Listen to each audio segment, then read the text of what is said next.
ഈ വീഡിയോയിൽ നമ്മൾ പറയാൻ പോകുന്നത് എങ്ങനെ നമുക്ക് പനംപൊടി ഉണ്ടാക്കാം എന്നതാണ്.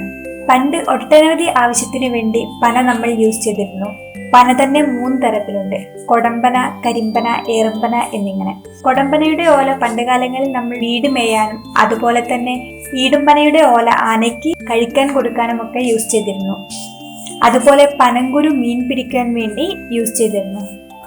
പന പൊടിച്ചെടുക്കാനുള്ള ഭാഗം എടുത്ത ശേഷം ബാക്കി വരുന്ന തടി നമുക്ക് വുഡൻ ക്ലാഡിംഗ് എല്ലാം ചെയ്യാൻ യൂസ് ചെയ്യുന്നുണ്ട്. ഇത് നമ്മൾ വീടുകളിൽ നിലം വിരിക്കാനെല്ലാം എടുക്കുന്നു. അതിന് പ്രത്യേകതരം മെഷീൻസ് യൂസ് ചെയ്താണ് എടുക്കുന്നത്. ഇനി നമുക്ക് പനംപൊടി എങ്ങനെ ഉണ്ടാക്കാമെന്ന് നോക്കാം.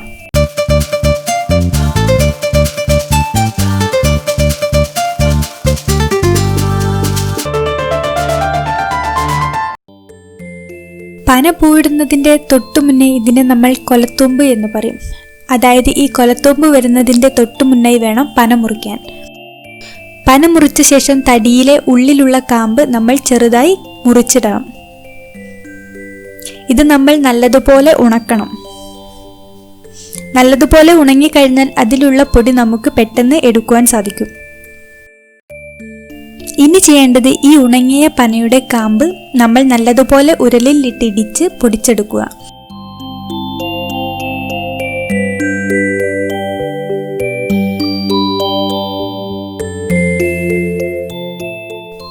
പൊടിച്ചെടുത്ത ശേഷം ഇതുപോലെ നമുക്ക് കാണുവാൻ സാധിക്കും. ഇനി നമ്മൾ ഇതുപോലെ ഒരു പാത്രത്തിൽ 1/4 ഭാഗത്തോളം വെള്ളം എടുക്കുക. അതിനുശേഷം അതിനു മുകളിലായി വെള്ളത്തിൽ തൊടുന്ന ഭാഗത്തിൽ ഒരു കോട്ടന്റെ തുണി കെട്ടിവെക്കുക.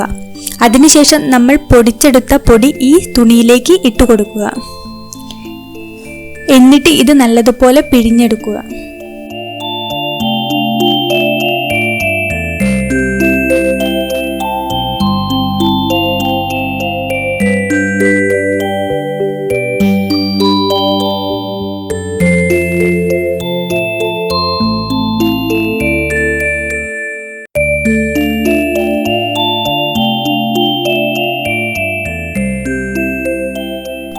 പിഴിഞ്ഞ ശേഷം ബാക്കി വരുന്ന ഭാഗം നമ്മൾ മാറ്റിവെക്കുക.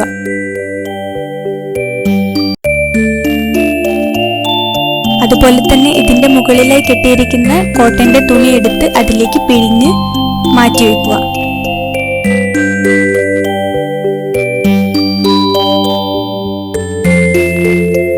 ഇപ്പോൾ നമുക്ക് ഈ വെള്ളത്തിൽ പനയുടെ പൊടി നന്നായി കലങ്ങിയിരിക്കുന്നത് കാണാൻ സാധിക്കും. അതിനുശേഷം നമ്മൾ ഈ വെള്ളം 3 മണിക്കൂർ അനക്കാതെ വെക്കുക. അപ്പോൾ നമുക്ക് കാണുവാൻ സാധിക്കും ഈ പനയുടെ പൊടി വെള്ളത്തിൽ ഊറി വരുന്നത്.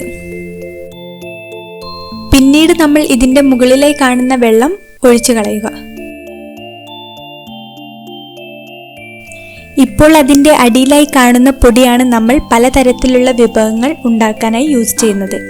പനയുടെ പുട്ട്, പത്തിരി, ഹൽവ, പന വിരകിയത്, പനങ്കഞ്ഞി, ഇതുപോലെ ഒരുപാട് വിഭവങ്ങൾ നമുക്ക് ഉണ്ടാക്കാൻ സാധിക്കുന്നതാണ്. വീഡിയോ ഇഷ്ടമായെങ്കിൽ തീർച്ചയായും ലൈക്ക് ചെയ്യുക, ഷെയർ ചെയ്യുക, സബ്സ്ക്രൈബ് ചെയ്യുക.